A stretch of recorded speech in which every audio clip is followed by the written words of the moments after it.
The first time I collapsed in front of my mother, she stepped over my body to answer a phone call about her book club. I was 16 then. 12 years later, as I lay curled on our kitchen floor with pain ripping through my abdomen, nothing had changed. My name is Maria, and I've spent most of my life being told I'm just dramatic. "Mum, please," I whispered, clutching my stomach. "I need help. The specialist said what you wanted to hear," Mum cut in, not looking up from her phone. "How convenient that the only doctor who believes you is the one charging $20,000 for surgery." The morning light streaming through our kitchen windows felt too harsh, too exposing. I pulled myself up using the counter, fighting waves of nausea. "The payment plan? I just need a co-signer. I have savings for the down payment." "Here we go again," Skylar announced, breezing into the kitchen in her yoga outfit. "Another medical drama from Maria. What is it this time? More mysterious pain that no regular doctor can diagnose?" I gripped the counter harder.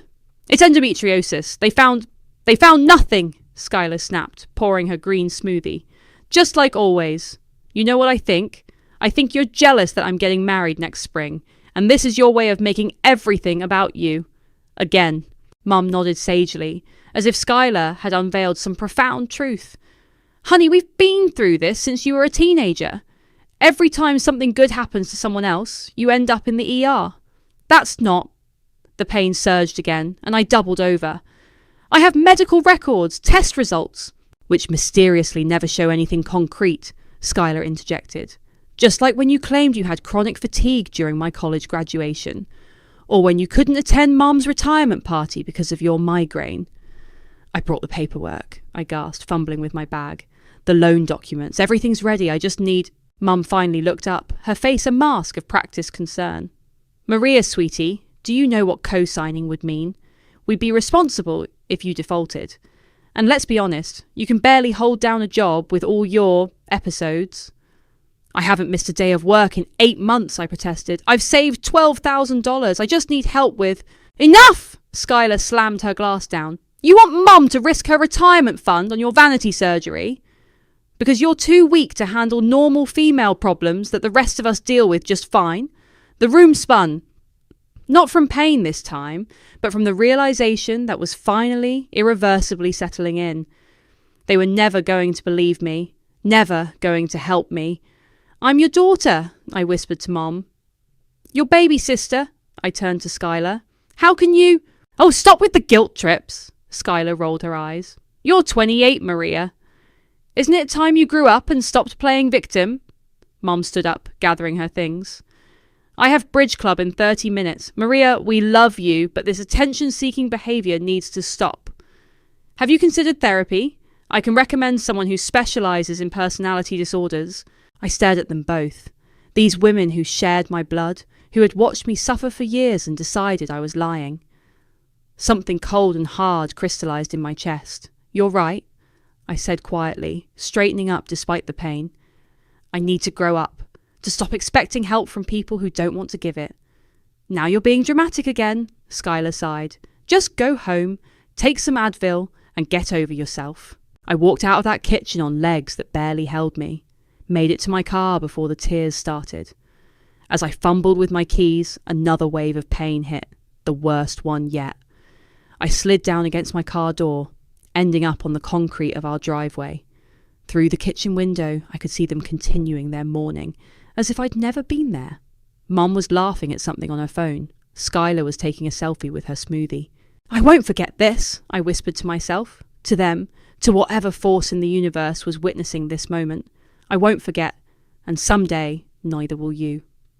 I didn't know it then, but that morning was the last time I'd ever asked them for help, the last time I'd let myself be small in their presence. As I finally managed to start my car and drive away, I felt something shift inside me, something that had nothing to do with physical pain. They wanted me to get over myself? Fine. I would get over the person they thought I was, the victim they'd made me into, and I would become someone they'd regret underestimating. 3 months after my family refused to help, I found myself hunched over my laptop at 3 a.m, trying to breathe through another pain flare while answering emails for strangers. Virtual assistant work wasn't glamorous, but it paid the bills and let me work from bed when standing became impossible. "You're still online?" A message popped up from Douglas, another VA I'd met in a freelancer group. "It's late in your time zone." "Can't sleep anyway," I typed back. "Might as well make money." "Pain night? When isn't it?" A pause then. "Have you considered joining some of the chronic illness support groups I mentioned? The ones that help my sister?" I had, actually. I'd spent hours scrolling through their posts, reading stories that mirrored my own. Women dismissed by doctors, abandoned by family, fighting battles in their own bodies while the world told them it was all in their heads. My phone buzzed. Mom calling. I declined it, just like I had the last dozen times. The text that followed made my chest tight. "Skylar's bridal shower next weekend. Don't embarrass us by being sick again." I blocked her number. "Maria?" Douglas was still waiting online. "You there? Sorry, family stuff. Tell me more about those groups." Over the next hour, Douglas shared links and resources, but it was one particular comment that caught my attention. These people pay hundreds for coaches who understand their struggles, who've lived it. The next morning I called my bank. I'd like to check my surgery savings balance. Current balance is $13,047, the teller reported. I took a deep breath. "I'd like to withdraw it all." "Are you sure?" "I thought this was for your medical procedure." "Change of plans. I'm investing in something else." That afternoon, I enrolled in 3 business courses and a health coaching certification program. Every cent I earned from VA work went to basic expenses. Every dollar from my surgery fund went to building something bigger. Douglas became my sounding board, then my mentor, then my business partner. We worked through nights, through pain flares, through moments of doubt. "You really think people will pay for this?" I asked him one evening, staring at our newly designed website. "Wellness coaching for chronic pain sufferers?" "You're offering what doctors can't," he said. "Understanding, strategy, hope." 6 months in, we got our first client, then another, then 10 more. I was working with our newest client when Skylar's wedding invitation arrived. The gold embossed envelope felt heavy with expectation. I dropped it, unopened, into my shredder. My phone lit up, Mom again, from a new number. "Your sister is devastated you're missing the final dress fitting. Why are you being so selfish?" I typed back my last message to her.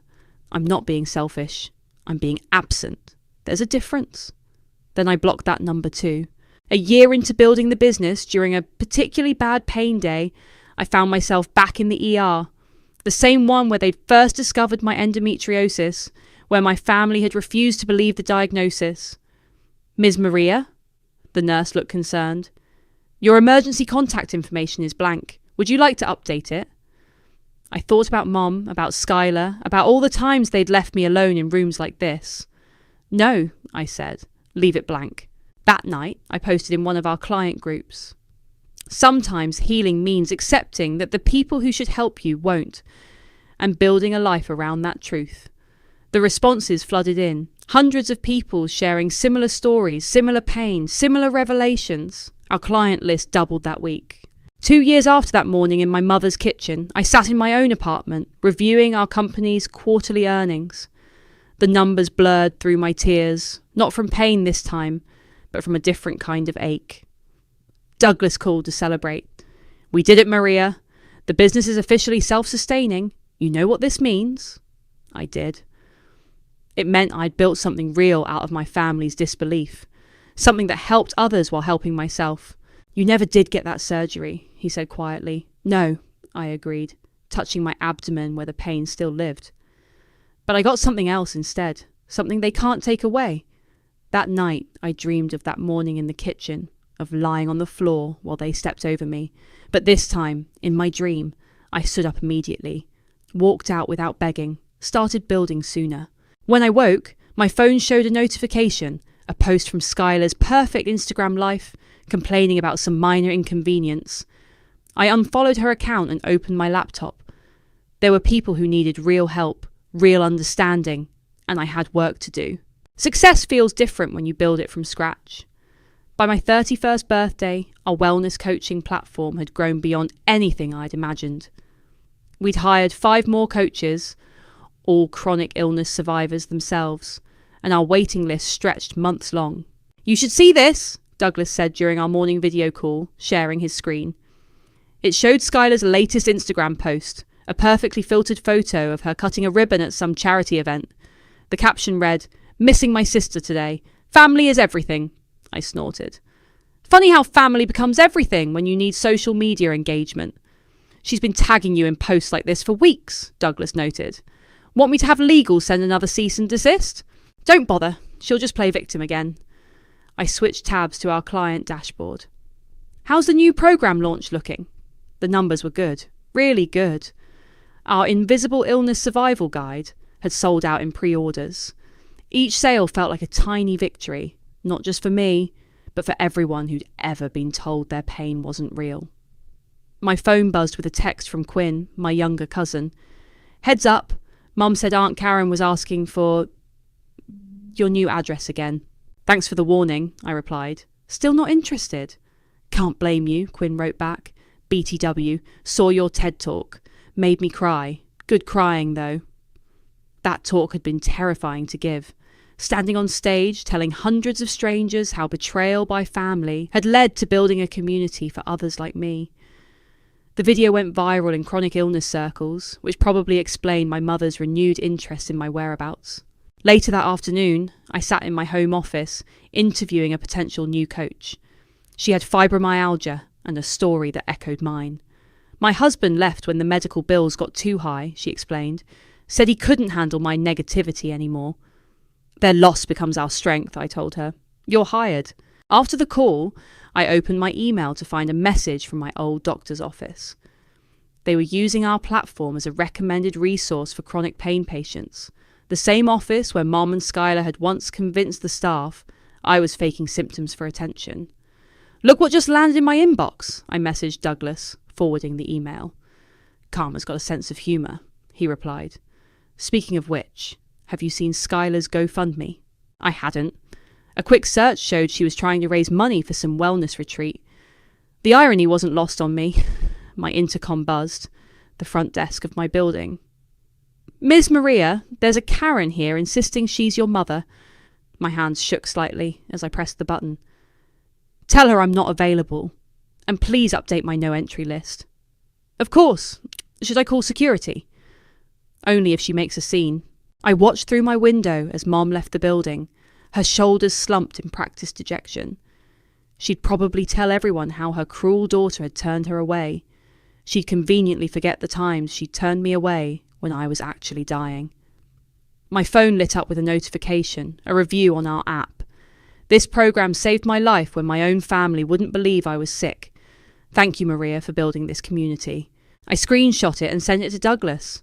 This is why we do it. Speaking of doing things, he responded, the publisher called again. They really want that book. The book. I'd been avoiding it, knowing how much it would hurt to write. But maybe it was time. I opened a new document and typed, Chapter 1. They said I just wanted attention. The words flowed easier than I expected. 4 hours later, my phone buzzed with another text from Quinn. You might want to check Mum's Facebook. Skylar's having some kind of meltdown. Sure enough, my sister had posted a lengthy rant about ungrateful siblings and the importance of family forgiveness. The comments were full of sympathetic responses from people who didn't know the truth. I closed Facebook and returned to my manuscript. Let them have their narrative. I was writing my own. That evening, as I prepared for bed, a familiar pain gripped my abdomen. The endometriosis was still there, still untreated, but I'd learned to build a life around it, to use it as fuel rather than let it consume me. My phone showed one last notification, a voicemail from Mum. I hovered over the delete button but decided to listen. Maria! Her voice cracked with what sounded like genuine tears. Something's happened. Please call me back. Please. It's about Skylar. I set the phone down without returning the call. Whatever crisis they were manufacturing now, it wasn't my problem. I'd learnt the hard way that sometimes the greatest act of self-care is simply walking away. Besides, I had a chapter to finish. The voicemails kept coming, each one more desperate than the last. By the fourth message, Mum's voice had lost its usual manipulative polish, replaced by raw panic. Maria, please. She's in the ICU. The doctors say... A sob broke her words. They say she might not walk again without special therapy. Please call me back. I sat in my home office, finger hovering over the callback button, when Douglas's face appeared on my computer screen for our scheduled meeting. "You look rattled," he said immediately. "What happened?" "Skylar was in a car accident, spinal injury." The words felt strange in my mouth. "They say she might be paralysed. Are you okay?" I laughed, but it came out hollow. "Shouldn't you be asking if she's okay?" "I'm asking if you're okay." Before I could answer, my email pinged. Mum had sent a detailed message about Skylar's condition, complete with scanned medical records, the kind of proof they'd never believed when it was my health in question. "The experimental therapy program cost $67,000, I read aloud to Douglas. "Insurance won't cover it. Mum's asking me to help." "What are you thinking?" "I'm thinking about lying on their kitchen floor, begging for help with my surgery." My voice stayed steady. "I'm thinking about how they said I was faking it." My phone lit up, Quinn calling. I put him on speaker. "It's bad, Maria," he said without preamble. "Aunt Karen's losing it. Skylar's insurance lapsed last month because she forgot to pay the premium. She was too busy with her influencer stuff to notice. How convenient that they suddenly believe in expensive medical treatments," I muttered. "There's more," Quinn continued. "They're talking about selling the house to pay for it." "What house?" "Your house. The one you bought last year. They think you'll sell it to help Skylar." The audacity struck me like a physical blow. "They think I'll sell my house? The one I bought with my own money? Aunt Karen says family helps family." I ended the call and opened Mum's email again. There it was, buried in the middle of her desperate plea. "We know you've done well with your little internet business. The house you bought would cover Skylar's treatment. It's the least you could do after everything we've done for you." "Everything they've done for me," I repeated to Douglas, who was still watching concernedly from my screen. "Like dismissing my pain for 15 years? Like refusing to co-sign a loan that could have changed my life?" "Maria." "No." I stood up, pacing. "You know what the difference is? I actually had the money for my surgery. I chose to build this business instead. Skylar chose to let her insurance lapse while posting luxury vacation photos." My phone buzzed again. Skylar this time, calling from the hospital. "Against my better judgment," I answered. "How dare you ignore Mum's calls?" she slurred, likely on pain medication. "I'm lying here paralysed and you're what? Too busy with your stupid chronic pain clients? Hello to you too, Skylar. Don't be cute. Mum says you have the money. You have to help me. Like you helped me." "That was different." Her voice rose hysterically. "Your thing wasn't real. This is real. I might never walk again." I felt something cold settle in my chest. "My thing wasn't real. Funny how you're suddenly an expert on medical conditions." "Maria, please." Mum's voice cut in. She must have taken the phone. "Whatever issues we had in the past, this is your sister's life we're talking about." It was my life we were talking about back then too. Silence on their end. Then Mum, softer. "We'll lose everything trying to help her. Is that what you want?" "No," I said quietly. "That's not what I want, but I'm not selling my house." "Then you're killing your sister." Skylar had the phone again, screaming now. "Her blood will be on your hands." I ended the call and turned to Douglas's concerned face on my screen. "They really think I'll cave," I said, more to myself than him. "They really think they can guilt me into this. What are you going to do?" I sat back down, opened my company's financial records. Our success stared back at me in clean, irrefutable numbers. Numbers that could easily save Skylar. "Nothing," I said finally. "I'm going to do absolutely nothing." "Are you sure?"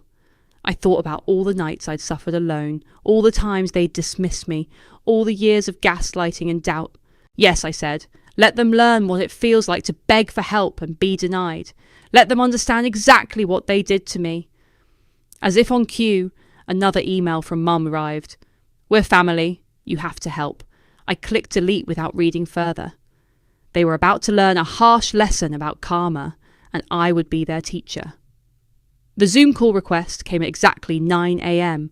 Mum's name flashed on my screen, along with Skylar's. I accepted it, steeling myself for what was coming. "Maria!" Mum's face appeared, makeup perfect despite the obvious strain. "We need to discuss the house." "There's nothing to discuss." I kept my voice level. "The house isn't for sale." Skylar's face joined the screen, propped up in what was clearly a hospital bed. "You heartless bitch. Do you know what they're saying about my prognosis?" "Actually, I do. I read the medical files you sent. Unlike when I was sick, you provided actual documentation. This is different, Skylar tried to sit up, wincing. I could be stuck in this chair forever. And I could have avoided years of organ damage if I'd gotten treatment sooner. I smiled thinly. Funny how life works out. Mum leaned closer to her camera. Maria, honey, I know we had our disagreements about your condition, but this is Skylar we're talking about. Your sister needs specialised therapy. Like I needed surgery. That was years ago, Skylar's voice cracked. Are you really going to punish me for something that happened when we were practically kids? I pulled up a calendar on my screen. You were 29 when you told Mom I was faking it for attention. I was 28 when you called my needed surgery vanity treatment. That was 3 years ago, not ancient history. I was wrong, okay? Tears streaked Skylar's face. Is that what you want to hear? I was wrong. Now please, please help me. The words I'd longed to hear for years landed hollow. No? No? Mom's practiced composure cracked. What do you mean no? I mean no. I won't sell my house. I won't give you money. I won't help. You're killing me, Skylar screamed, her hospital gown slipping as she tried to move. Your own sister. My own sister. I leaned forward. Where was my sister when I needed her? Where was my mother when I was begging for help? We didn't understand then, Mom pleaded. We do now. Please, Maria. No, you understand now because it's happening to your favourite daughter. The truth felt clean, sharp. You understand because now you're the ones in pain. A nurse appeared briefly in Skylar's frame, adjusting something. Mum used the interruption to switch tactics. What about the neighbours? What will people think when they hear you refuse to help your own sister? They'll think exactly what you taught them to think about me all those years, that I'm selfish, dramatic, attention-seeking. I shrugged. You created this narrative. Live with it. I'll tell everyone, Skylar threatened, her face red. I'll post about how you abandoned me, how you're letting me suffer. Go ahead. Unlike you, I don't live for social media approval. Mum's face hardened. Your father would be ashamed. Dad left when I was 12. You don't get to use him as emotional leverage. We're your family, Mum's voice rose. Your only family. No, I said quietly.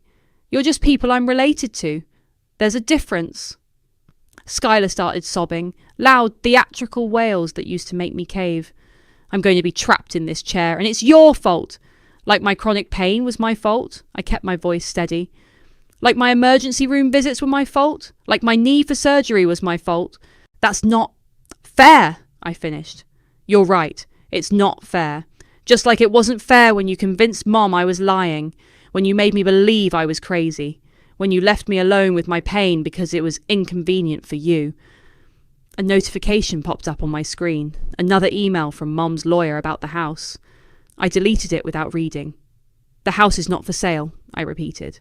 Not now, not ever, and this conversation is over. Maria, wait, Mum started. I ended the call. My phone immediately lit up with text messages. You evil, heartless monster, Skylar. After everything we've done for you, Mum, you'll regret this. Skylar again, I blocked both numbers. Douglas called moments later. How did it go? Exactly as expected. They demanded, threatened, guilt-tripped, and cried, in that order. And you're okay? I thought about Skylar's tears, Mum's manipulation, the familiar weight of their expectations. I'm better than okay. I'm free. They'll try again, he warned. Let them. The answer won't change. After we hung up, I opened my laptop and began typing. Dear valued clients, today's wellness session will focus on setting boundaries with toxic family members. The responses flooded in immediately. People sharing similar stories, seeking advice, finding strength in each other. This was my real family now, people who understood pain, who valued truth over appearance. Let Skylar and Mom spin whatever story they wanted. I had built something stronger than their lies. Quinn's call came at midnight. You need to get on a video call with me right now. There's something you have to hear. What's wrong? Just trust me. I'm sending you a link. When the video connected, Quinn wasn't alone. Judah, Skylar's ex-boyfriend from 2 years ago, sat beside him, looking uncomfortable. Tell her what you told me, Quinn urged. Judah cleared his throat. Look, I wouldn't normally get involved, but after seeing Skylar's GoFundMe campaign, I can't stay quiet anymore. What GoFundMe campaign? Quinn shared his screen. There it was. Help save my life. Abandoned by sister. Skylar's campaign had already raised $12,000. That's not why I called, Judah interrupted. Maria, do you remember when you were trying to get that surgery? When your family wouldn't help? My stomach tightened. Yes, Skylar did something. Something really messed up. He glanced at Quinn, who nodded encouragingly. She altered your medical records before showing them to your mum. The world seemed to tilt. What? She had access to your patient portal. You'd given her the password during that bad flare-up when you needed help managing appointments. She deleted test results, changed dates, made it look like doctors had found nothing wrong. My hands started shaking. How do you know this? She told me herself. We were fighting about her lying on social media, and she got defensive. Said something like, you think this is bad? I once edited my sister's medical records to convince my mum she was faking. Judah looked down. She was proud of it. I have proof, Quinn added, sharing his screen again. Text messages appeared. Conversations between him and Skylar from years ago. Skylar. Just deleted more of Maria's evidence. Mum already thinks she's faking. I'm just helping her see the truth. Quinn. That's seriously messed up, Skylar. She's always been the family burden. I'm doing everyone a favour. The timestamps matched exactly when I'd been begging for help with my surgery. I saved everything, Quinn said quietly. I should have told you sooner, but Skylar would have denied it, I finished. Like she denied everything else. My phone buzzed. Another donation alert for Skylar's campaign. The description read, my successful sister refuses to help me walk again. Please share my story. I want to talk to her, I said suddenly. Both of them. Now. Quinn hesitated. Are you sure? Set it up. 20 minutes later, Mom and Skylar appeared on the video call. Skylar had positioned herself perfectly in her hospital bed, looking tragically brave. Finally decided to help, she asked. Finally decided to tell the truth, I countered. About my medical records. The colour drained from her face. Behind her, Mom froze. I don't know what you're talking about, Skylar stammered. Judah does. I added him to the call. Want to repeat what you told me? The next 10 minutes were chaos. Skylar screaming denials, then accusations, then confessions. Mom crying, claiming she never knew, then admitting she'd suspected but chose to believe Skylar. You were always so needy, Skylar spat, her perfect victim mask cracking, always taking attention away from everyone else. Mum already thought you were exaggerating. I just helped her see what she wanted to see. By committing medical fraud? My voice was ice. By making me think I was crazy. You're still crazy. Skylar tried to sit up straighter. Look at you now, bringing up ancient history when I'm lying here paralysed. This is why everyone always took my side. You're pathological. No, Mum whispered, surprising us both. No, Skylar, this is wrong. What you did was wrong. Mum! I let you convince me, Mum continued, tears streaming. I let you convince me my baby was lying, and now... She covered her face. Oh God, what do we do? What you always do, I said calmly. You chose Skylar, and now you're living with the consequences. Maria, please. Mum reached toward her camera. Now that I know the truth doesn't change anything. It just confirms what I already knew. I looked directly at Skylar. You didn't just deny my pain. You actively worked to prolong it, to discredit me, to isolate me. I was protecting our family. No, you were protecting yourself. And now, I smiled slightly, now you get to experience exactly what you put me through. Begging for help, being dismissed, watching your GoFundMe fail while your family turns away. You can't.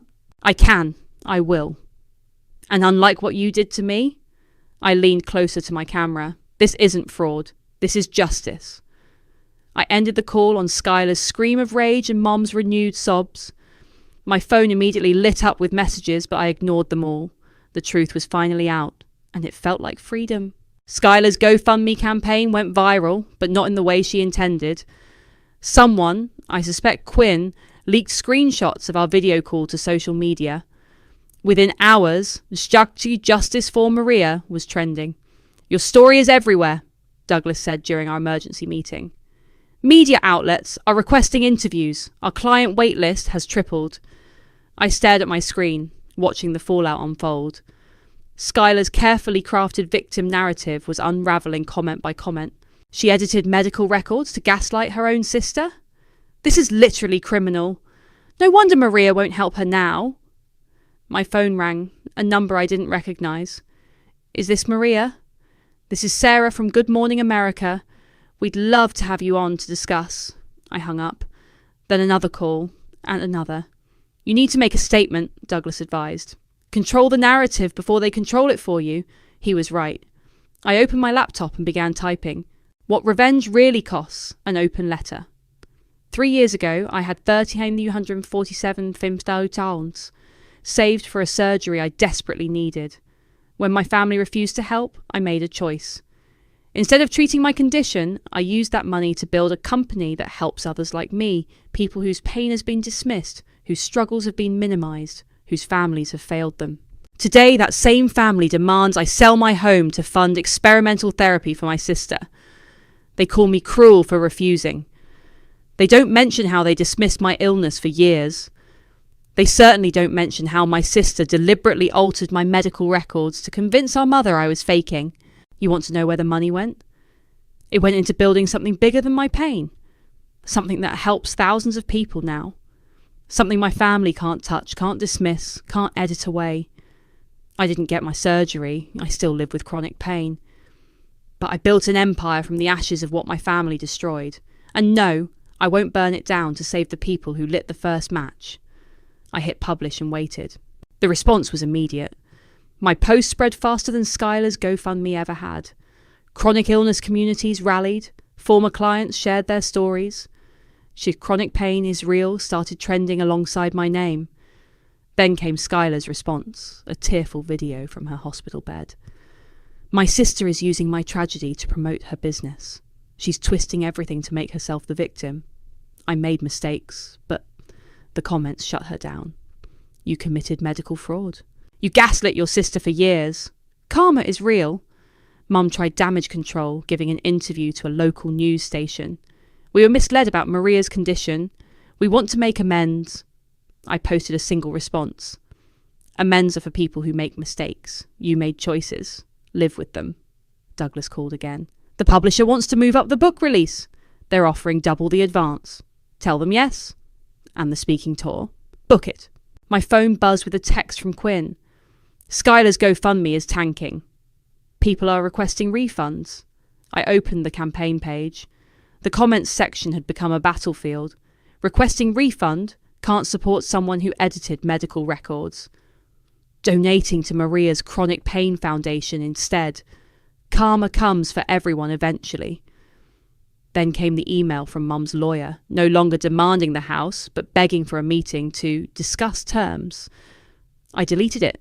Skylar posted again, this time dropping the Victim Act for raw fury. You're enjoying this, aren't you? Watching me suffer while you play saviour to strangers? I replied publicly. I used the money you denied me to build the life you now want to take from me. That's not enjoyment, that's justice. The quote went viral within hours. Douglas messaged, CNN wants to do a feature on medical gaslighting and family trauma. Interested? Set it up. My phone lit up with another text from Quinn. Mum's having a breakdown. Skylar's therapy centre is demanding payment up front now that the GoFundMe failed. I didn't respond. Instead, I opened my company's website and published a new blog post announcing the Chronic Pain Justice Fund, providing therapy grants to verified victims of medical gaslighting. Within minutes, donations poured in. Each one felt like another brick in the wall between me and my family's manipulation. The final blow came from an unexpected source, my father, breaking 15 years of silence with a single email. I saw the news. I should have believed you back then. I'm sorry I didn't. Too little, too late. I closed my laptop and stood at my office window, watching the sunset. Somewhere across town, my family was facing the consequences of their actions. Their perfect facade had cracked, revealing the rot beneath. They wanted my story. Fine. But they get the real version. Every painful, validated, vindicated word of it. And unlike the medical records Skylar edited, this truth couldn't be erased. The lake house realtor handed me the keys with a smile. "Congratulations! It's all yours." I stood on the deck overlooking the water, breathing in pine-scented air that felt cleaner than anything in the city. My phone buzzed. Douglas calling. "How's the new place?" "Peaceful," I answered. "No drama, no family, no noise, just water and trees." Speaking of family drama, he hesitated. "Have you seen the news?" I hadn't. Hadn't looked at social media or checked my emails in days. The silence had been intentional. "Skylar's moving to a standard rehabilitation facility," he continued, "the kind insurance actually covers. Apparently, she's making progress with regular physical therapy. Good for her." "You don't sound surprised." "Because I'm not," I said, watching a boat drift by. "She never needed experimental treatment. She needed attention." My phone dinged with a message from Quinn. "Mum's selling her house. The real one, not yours. Says she needs a fresh start." "Where's she going?" I texted back. "Florida. Says she can't face people here anymore." I set my phone down and walked to the edge of the deck. Below, clear water lapped against natural rock. No artifice, no pretense, no carefully maintained image. Just reality, raw and honest. The door chimed. My first delivery arriving. I signed for the package and carried the box inside. My new office was still empty except for a desk and chair, but it felt right. Clean, uncomplicated. Douglas called again. "The book hit #1 on Amazon's pre-orders." "I saw. They want to know if you'll do a dedication page." I thought about it. About all the people who deserved acknowledgement in this story. "Yes. Tell them I will." Opening my laptop, I typed, "To everyone who's ever been told their pain isn't real, this is your vindication. This is your voice. This is your victory." My phone lit up. An unknown number. Against my better judgment, I answered. "Maria?" It was Skylar, her voice smaller than I'd ever heard it. "I know you probably don't want to talk to me." "Then why are you calling?" A long pause. "Because you were right. About everything. The regular therapy is working. I didn't need experimental treatment. I wanted the attention, the drama, the chance to make me the villain again." "Yes." Her voice cracked. "I'm sorry. I know it doesn't fix anything, but I'm sorry. You're right. It doesn't fix anything. Will you ever forgive me?" I watched another boat pass by, thinking about forgiveness, about healing, about peace. "No," I said finally. "Some things can't be forgiven, but they can be finished." I ended the call and blocked her number, the last one I still had unblocked. My laptop chimed with an email from our foundation's board. The Chronic Pain Justice Fund had already helped 30 people access legitimate medical care. Real treatment, real results, real change. The doorbell rang again. This time it was Quinn. "Nice place," he said, looking around. "Very you. How did you find me?" "Douglas. Said you might need some company while settling in." He handed me a housewarming gift, a framed screenshot of Skylar's failed GoFundMe next to my viral post. "Thought this belonged here." A reminder. Of what? That sometimes the best revenge is just living well. I hung the frame in my office, next to where my book cover would soon be displayed. The title glinted in embossed letters, Gaslighting, a family tradition. Quinn stayed for dinner. We sat on the deck, eating takeout and watching the sun set over the lake. "You know what's funny?" he said. "They thought they were breaking you all those years, but they were actually making you stronger." "Not funny," I corrected. "Poetic." My phone buzzed one last time. Douglas again. "CNN piece just aired. You're trending. Again." I turned the phone off without responding and looked out over the water. The lake was turning golden in the fading light, each wave catching fire before settling back to calm. "You seem different," Quinn observed. "Lighter." "I am." I smiled, feeling the truth of it in my bones. "I'm free." The pain in my abdomen twinged, a familiar reminder of battles fought and survived. But here, in this place I'd built from the ashes of betrayal, it felt less like a burden and more like a battle scar. I'd lost a family, but found my power. Lost their love, but gained something stronger, self-respect. The kind that comes from standing your ground, from refusing to bend, from building something beautiful out of something broken. The lake stretched out before me, endless and open, like possibilities, like future, like peace. This was my victory, not loud or violent, but quiet and complete. And it was enough.